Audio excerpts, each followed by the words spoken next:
अस्सलाम वालेकुम, मैं हूं हम्माद सैल और आप देख रहे हैं क्रिप्टो फिकर। आज की इस वीडियो में हम हमारी लास्ट वीक की कुछ वीडियोस हैं उनको आपके साथ रिव्यू करने की कोशिश करेंगे, उनसे रिलेटेड कुछ खबरों को जो एनालाइज करेंगे। इसी के साथ टेरा लूना के कोलैप्स के हवाले से कुछ चीज़ों को डिस्कस करेंगे कि टेरा लूना कोलैप्स जो है वो स्टिल क्रिप्टो करेंसी के लिए कौन कौन सी मुश्किलात जो है वो खड़ी कर रहा है, और सिक्योरिटी एक्सचेंज कमीशन के अलावा कौन सा ऐसा प्लेयर है जो रेगुलेटरी अथॉरिटीज़ को यूएसए की जानिब से क्रिप्टो करेंसी में मॉनिटर कर रहा है और आने वाले वक्त में और ज़्यादा करेगा। यहाँ पर अगर आप देखें तो लास्ट वीक में जो हमने बाइनेंस के हवाले से जुलाई में क्रिप्टो कैसा होगा, इसी के साथ मैक्स पेन प्राइस, इथीरियम की टेस्टिंग, इथीरियम की प्राइस 600 टू 300, बिटकॉइन 11 के और यूएसए के रिसेशन को जो डिस्कस करने की कोशिश की थी। यहाँ पर आप देखें तो नाइक बकुले जो है वो एल सल्वाडोर के वो तकरीबन 19,000 पे जो 80 बिटकॉइन बाय करते हुए नजर आए हैं 1 जुलाई को। इसी के साथ अगर आप देखें, इस चीज़ को मॉनिटर करें कि अगर आपने बिटकॉइन को सेल आउट करना है 1 लाख पे, या उसके बॉन्ड जो है वो आपने रिलीज करने हैं जिसकी वर्थ जो है वो बिटकॉइन से आप कंपेयर करोगे 60,000, या सपोर्ट आप सिंपल ही ले लो कि आपने बिटकॉइन को 1 लाख पे सेल आउट करना है, तो आप 11,000 पे खरीदो या 19,000 पे खरीदो, वो इतना मैटर नहीं करता है। तो आपकी इन्वेस्टमेंट बिटकॉइन में किस तरीके की है ये बहुत मैटर करती है कि आपने किस प्राइस रेंज पे जो वो बिटकॉइन को खरीदा है, साथ ही जो है वो आपका खरीदना स्पॉट में या फ्यूचर्स में है। मैक्स पेन प्राइस को देखने तो लास्ट वीक हमने आपके साथ मैक्स पेन प्राइस को जो डिटेल डिस्कस किया था, जिसमें 2 जुलाई की जो मैक्स पेन प्राइस जो 20,000 के करीब 22,000 के करीब जो है वो मौजूद थी। लेकिन जैसे जैसे डेज बढ़ते जाते हैं तो लोगों की इन्वेस्टमेंट भी जो है उस हिसाब से चेंज होती रहती है, और बिटकॉइन भी जो है वो मैक्स पेन प्राइस के करीब जो है वो जाता रहता है। तो इसी के साथ अगर आप यहाँ पे रिव्यू कर लें तो 2 जुलाई की जो आज की मैक्स पेन प्राइस होगी वो तकरीबन 90,500 होगी, और 8 जुलाई की जो मैक्स पेन प्राइस है वो 20,000 के करीब होगी। तो इसको कंटिन्यूस बेसिस पे अगर आप मॉनिटर करें तो उसी हिसाब से आप एनालाइज कर सकते हो कि बिटकॉइन जो है वो कितना मैक्स पेन प्राइस के जो है वो करीब जा रहा है, या मैक्स पेन प्राइस जो है वो बिटकॉइन के करीब जा रही है। क्रिप्टो बबल को देख लें तो तमाम क्रिप्टो बबल आपको जो है वो ग्रीन नज़र आते हैं। एच जो है वो आपको -8.6% नज़र आता है। कॉइन का भी जो है वो KCX माइनस में नज़र आता है। लेकिन अगर आप इसको वीकली चार्ट में देखें तो आपको कुछ इंटरेस्टिंग चीज़ें नज़र आएंगी। ये मार्केट कैप प्लस जो है वो वीकली परसेंटेज के हवाले से आप देख सकते हैं। USDC, USDT, BTC, इथेरियम में कितने बड़े बड़े रेड बबल मौजूद हैं। इसी के साथ अगर आप वर्ल्ड फाइनेंशियल मार्केट को देखें तो वर्ल्ड फाइनेंशियल मार्केट वीक की क्लोजिंग में जो आपको थोड़ा बहुत गेन करती हुई नज़र आई है, लेकिन इतना बड़ा गेन जो है वो नज़र नहीं आता। फाइनेंशियल मैप को देखें तो आपको रशिया, चाइना और इंडिया, ये वाला रीजन जो है वो लास्ट वीक जो प्रॉफिट में था वो आपको लॉस में नज़र आता है, लेकिन यूएसए में भी कोई हैवी ग्रीन जो है वो नज़र नहीं आता। और अगर आप वर्ल्ड फाइनेंशियल मार्केट को देख लें थोड़ा सा तो आपको जो है वो जीडीपी की रिपोर्ट आने के बाद इस वक्त मार्केट क्लोज है, तो यूएस से थोड़ा बहुत गेन करता हुआ जो वो क्लोज हुआ है। इसके अलावा अगर आप डिफरेंट मार्केट्स को देखें तो मिक्सअप चलता है, कोई खासा गेन नहीं है। फ्यूचर इंडिसेस को देखें तो वो स्टिल जो है वो इस वक्त पॉजिटिव है। आने वाले वक्त में रहता है या नहीं रहता ये तो वही टाइम बताएगा। स्टेबल कॉइन का डीपैक अगर आपके साथ शेयर करूं तो लास्ट टाइम भी हमने आपके साथ शेयर किया था। एक इंटरेस्टिंग चीज़ यही थी कि जो टेरा क्लासिक का यूएसडी है वो ट्रॉन के जो एल्गोरिथमिक कॉइन है यूएसडीडी उसको क्रॉस कर गया था, लेकिन अब दोबारा से जो वो नीचे गिरता हुआ टेरा क्लासिक नज़र आ रहा है। तकरीबन 13.6% जो है वो डाउन है, और टेरा और जो ट्रॉन का जो है वो यूएसडीडी एल्गोरिथमिक कॉइन है वो अब उसी पोजीशन पे जो मेंटेन स्लोली जो अपने डीपैक को मेंटेन करने की कोशिश कर रहा है। थोड़ा सा बिटकॉइन को अकॉर्डिंग टू बिटकॉइन लॉक और बिटकॉइन पावर लॉ कॉरिडोर के तहत जो देख लें, आपको आई कार्ड में वीडियो नज़र आ रही होगी, वहाँ से आप डिटेल जो है वो इसको देख सकते हैं। मैं यहाँ पर आपको शॉर्टर में जो है वो इसको पॉज करके जो है वो मैं आपके साथ शेयर करता चलूँ। असल में दो ग्राफ्स हैं। अगर आप बिटकॉइन लॉक कर्व के तहत देखें तो बिटकॉइन लॉक कर्व का जो बॉटम है वो राउंड अबाउट यहीं पर ही मौजूद है, जो तकरीबन जो है वो 17,000 के करीब बनता है। लेकिन बिटकॉइन पावर लॉ को देखेंगे तो बिटकॉइन पावर लॉ आपको एक और रेंज देता है, तो तकरीबन 13,000 या 14,000 के करीब है। अगर ये डेज बढ़ते जाते हैं तो ये रेंज जो है वो 12,000 या 11,000 तक भी जो है वो आ सकती है। इससे पहले भी जो है वो यहाँ पर इस रीजन में 9 मार्च 2020 को यहाँ से बाउंस बैक लेता हुआ जो है वो नज़र आया था। स्टिल बिटकॉइन की हिस्ट्री है कि बिटकॉइन इसको जो है वो फॉलो अप करता हुआ आया है, और बहुत स्ट्रिक्टली फॉलो अप जो है वो बिटकॉइन ने इसको किया है, और इन्हीं रेंजेस से जो बाउंस बैक है, जिस तरीके से वीकली 200 मूविंग एवरेज से जो बाउंस बैक करता है।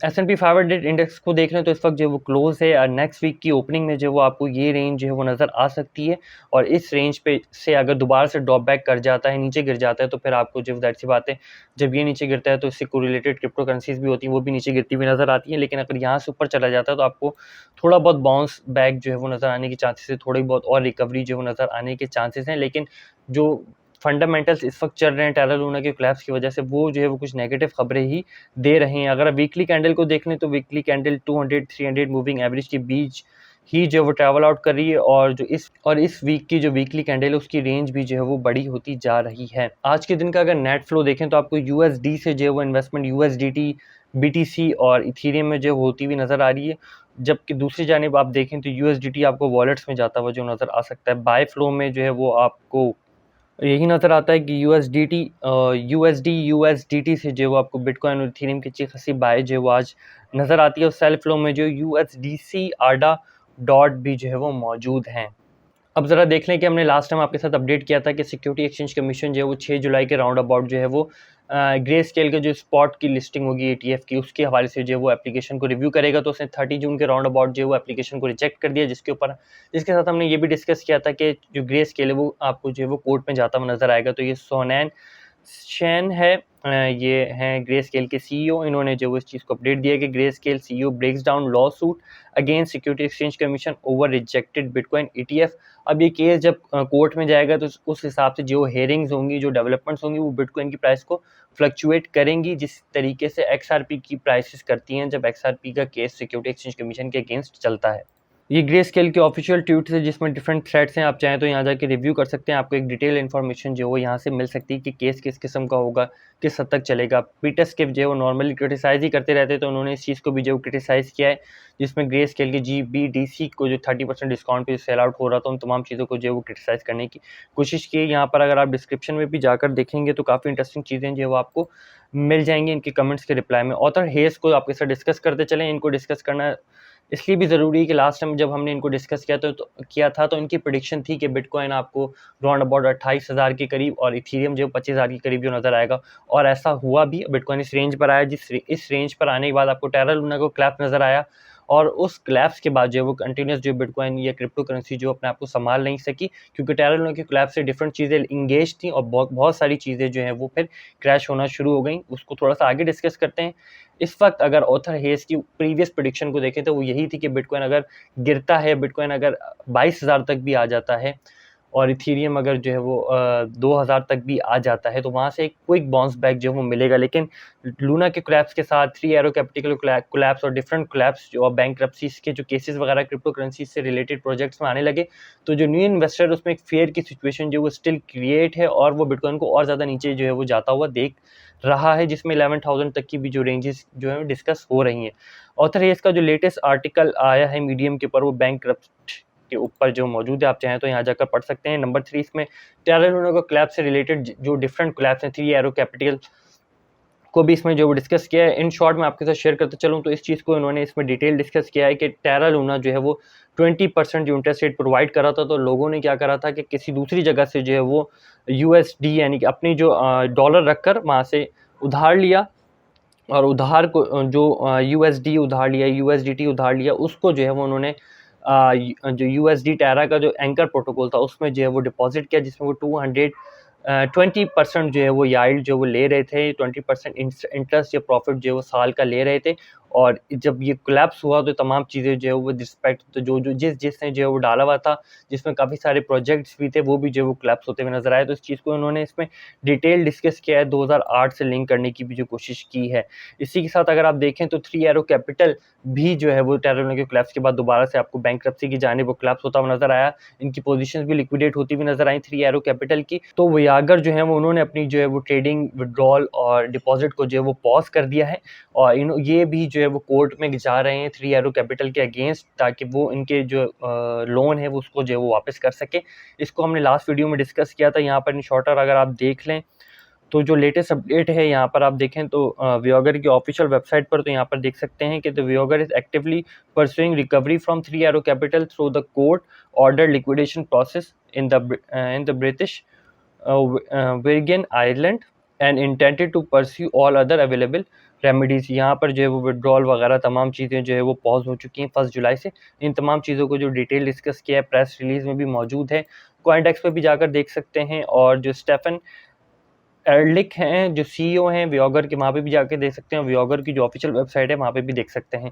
अब ज़रा इसको लिंक कर लें थोड़ा सा सेल्सियस के साथ। सपोज दैट कि वियोगर ने विड्रॉल पॉज कर दी। जब अगर विड्रॉल खोलेगा तो अगर आपको उसमें इन्वेस्टमेंट होगी तो क्या आप उसमें रखोगे या निकाल लोगे? तो ज़ाहिर सी बात है, एक आम इन्वेस्टर जो है वो अपनी इन्वेस्टमेंट को सिक्योर ही करेगा, उस प्लेटफॉर्म से निकाल के किसी दूसरे प्लेटफॉर्म में जाएगा। तो उसी को थोड़ा सा लिंक कर लेते हैं सेल्सियस के साथ। सपोज दैट कि सेल्सियस में आपकी इन्वेस्टमेंट है, तो सेल्सियस का विड्रॉल जो है वो स्टिल पॉज है। या तो सेल्सियस अपना विड्रॉल जो है वो अलाउ कर देगा या पॉज ही रखेगा। अगर पॉज रखता है या बैंकरप्सी हो जाती है सेल्सियस की, तो क्रिप्टो करेंसी में आपको एक क्रैश नजर आएगा। अगर सेल्सियस विड्रॉल अलाउ कर देता है तो जो इन्वेस्टर हैं सेल्सियस के, वो सेल्सियस पर ट्रस्ट करके अपनी अमाउंट को वहाँ रखेंगे या क्विक एग्जिट करेंगे। अगर वो क्विक एग्जिट करते हैं तो भी जो आपको क्रिप्टो में एक क्रैश नजर आ सकता है।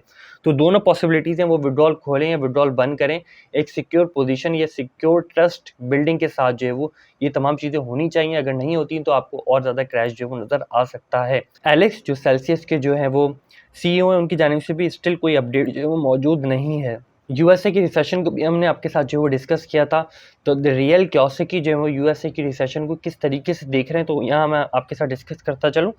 इज इन्फ्लेशन रियल और फेक? तो द रियल क्योसिकी का जो ये कहना है कि आई से फेक, उनका ये कहना है कि जो रिसेशन वो फेक है। क्यों है? फर्स्ट रीजन उन्होंने यहाँ पे जो है वो डिस्क्राइब किए, पे national depth with cheaper dollar. Next क्या करें? Wipe out middle class, inside greater hate between rich and poor, install market agenda. And में वो क्या सजेशन दे रहे हैं? वो ये दे रहे हैं कि government has to do is increase drilling oil and stop stupid spending. अब इस रिसेशन को किसी भी दुनिया के मुल्क पे रखकर देख लें तो उसका सोल्यूशन जो है वो आपको यही नज़र आता है। जहाँ इतने सारे प्रोजेक्ट जो हैं वो क्रिप्टो करेंसी के कोलैप्स हो रहे हैं, उसी के साथ आपको BlockFi भी जो है वो कोलैप्स होता हुआ नज़र आ रहा था, जिसको FTX ने जो है वो सपोर्ट करने की कोशिश की थी 21 जून को। यहाँ पर आप देख सकते हैं कि SBF जो CEO हैं FTX के, उन्होंने जो है वो ट्वीट की थी जिसमें वो 250 बिलियन की जो इन्वेस्टमेंट जो है वो BlockFi में कर रहे थे, जिसके बाद CBNC की ये रिपोर्ट थी कि BlockFi जो है वो सेल आउट होने जा रहा है। तो जिसपे जो है वो जैक प्रिंस जो है वो BlockFi के CEO, उन्होंने स्टेटमेंट दिया कि ऐसा कुछ नहीं हो रहा, और FTX की इन्वेस्टमेंट वगैरह तमाम चीज़ों के हवाले से अपडेट दिया। तो स्टिल BlockFi की जानिब से जो वो काफ़ी ज़्यादा सोशल इंटरेक्शन है, और जो तमाम चीज़ों के हवाले से एक क्विक अपडेट है। आप चाहें तो अगर आपकी इन्वेस्टमेंट है BlockFi में, तो जैक प्रिंस का जो ऑफिशियल अकाउंट है वहाँ से आप डिटेल अपडेट ले सकते हैं। स्टिल जो है वो इनकी जानिब से सिक्योरिटी ही नज़र आ रही है। As a secure platform still BlockFi जो वो नज़र आ रहा है, जो रिसेंट अपडेट्स हैं उनसे। अब ज़रा सिक्योरिटी एक्सचेंज कमीशन के साथ जो दूसरा आपको प्लेटफॉर्म नज़र आता है वो कम्युनिटी फ्यूचर ट्रेडिंग कमीशन है। अगर यूएसए में क्रिप्टो करेंसी रेगुलेट भी हो जाती है तो कम्युनिटी फ्यूचर ट्रेडिंग कमीशन के अंडर भी जो है वो क्रिप्टो करेंसी आपको नज़र आएगी।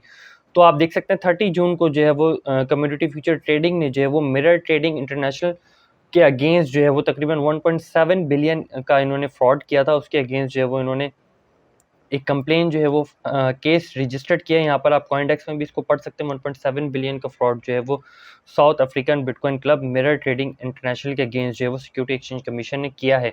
नेक्स्ट आप देखिए तो वन कॉइन की दूजा जो है वो टॉप 10 FIE की वांटेड लिस्ट में जो है वो शामिल हो चुकी हैं, जो तकरीबन 4 बिलियन के फ्रॉड में जो है वो इन्वेस्टिगेटेड हैं। लास्ट में ओपन सी का जो ईमेल डेटाबेस है वो ब्रीच हुआ है। इससे पहले भी जो है हम NFT से रिलेटेड काफ़ी सारी ब्रीचेस को जो है वो आपके साथ डिस्कस करते रहे हैं। इंपॉर्टेंट चीज़ इसको शेयर करने की का मकसद ये है कि आपको अगर किसी भी प्लेटफॉर्म की जानिब से कोई ईमेल आता है with respect to the NFT, उसको एक दफ़ा ज़रूर रीचेक कर लें, क्योंकि जो डेटाबेस लीक आउट हुआ है वो ज़ाहिर सी बात है NFT होल्डर्स का ही है, और NFT जो होल्डर्स है वो सिर्फ ओपन सी पे NFT का होल्डर नहीं होगा, वो डिफरेंट प्लेटफॉर्म्स पे भी होगा। इसकी मिसाल आप ऐसे ले सकते हैं, जैसे कि आपका क्रिप्टो करेंसी का ट्रेडिंग अकाउंट जैसे KuCoin पर है, बाइनेंस पर है, OKX पे है, तो इस बात की पॉसिबिलिटी ज़्यादा है कि एक ही ईमेल से जो वो आपने तीनों जगह पे जो अकाउंट बनाया हो, तो सेम जो NFT इन्वेस्टर है उसके लिए भी ये प्रोबेबिलिटी ज़्यादा है कि उसने एक ही ईमेल पे जो वो डिफरेंट जगह पे जो है वो अपने अकाउंट्स बनाए हों। तो जब डाटा ब्रीच आउट हो चुका है तो ये इन्फॉर्मेशन जो है वो हैकर्स या स्कैमर्स के पास मौजूद है। अब आपके पास किसी भी तरीके की कोई ईमेल आती है with respect to the NFT, तो उसको एक दफ़ा ज़रूर वेरीफाई कर लें, ज़रूर रीचेक कर लें कि वो वाक़ई जो है वो ओरिजिनल सोर्स से आ रही है या उसका एक मिरर सोर्स तो नहीं है। इसकी एग्जांपल मैं आपके साथ ये कुछ इस तरीके से शेयर करते चलूँ। ये कुछ इस तरीके का होता है, जैसे ओपनसी की वेबसाइट नज़र आती है, तो ओपनसी का जो URL है, आपको जो ईमेल आएगी वो भी कुछ इसी तरीके की होगी। जब आप उसे ओपन करके देखेंगे तो आपको ओपनसी ही खुलता हुआ नज़र आएगा। लेकिन जब आप URL में जाके देखेंगे तो .com की जगह .org या कुछ और एक्सटेंशन लगी हुई होगी। तो एक्सटेंशन और URL को जो है वो ज़रूर कन्फर्म कर लें एक बार, इस किस्म के स्कैम से अपने आप को बचाने के लिए। फिल वक्त तक के लिए इतना ही। इस फ़कीर को अपनी दुआ में याद रखिएगा। खुदा हाफ़िज़, ना सिर्फ ही अमान अल्लाह।